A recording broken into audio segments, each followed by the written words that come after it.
Elizabeth Colbert Busch lost the election to Mark Sanford in South Carolina, this congressional runoff election.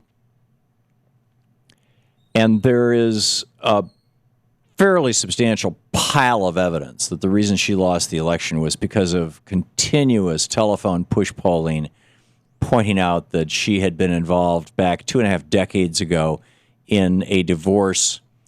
Her husband was abusive. She and her husband had he apparently was so abusive towards her that they were taken into custody for a few hours one day.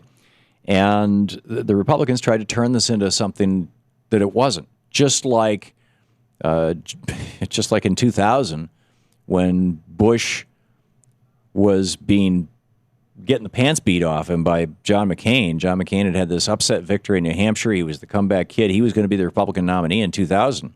And it all, at that point, was hanging on South Carolina. And John McCain, he and his wife, I believe they were actually in Bangladesh. They adopted this orphan girl who's Bangladeshi, if that's the right way to say it, who has very, very dark skin. I mean, that's that central part of Asia, Southern Asia.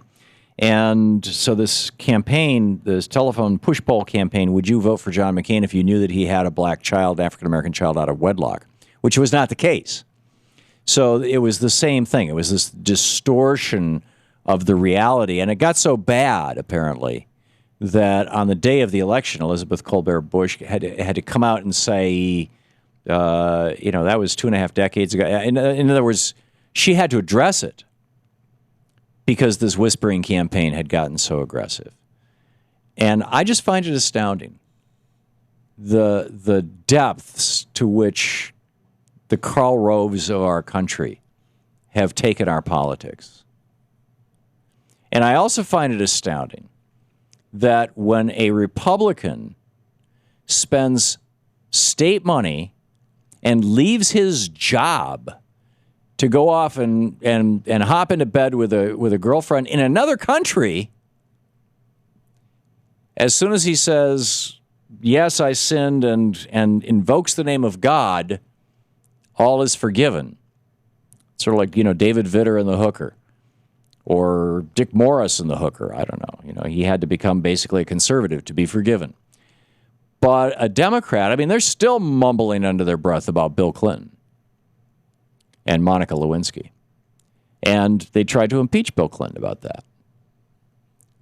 Can you imagine? It's like we have like these two different sets of standards, or maybe if you're a Republican, you can just magically invoke God's forgiveness and pretty much anything can be forgiven in the political world.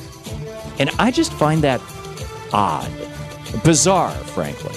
A bizarre commentary on the state of politics in the United States.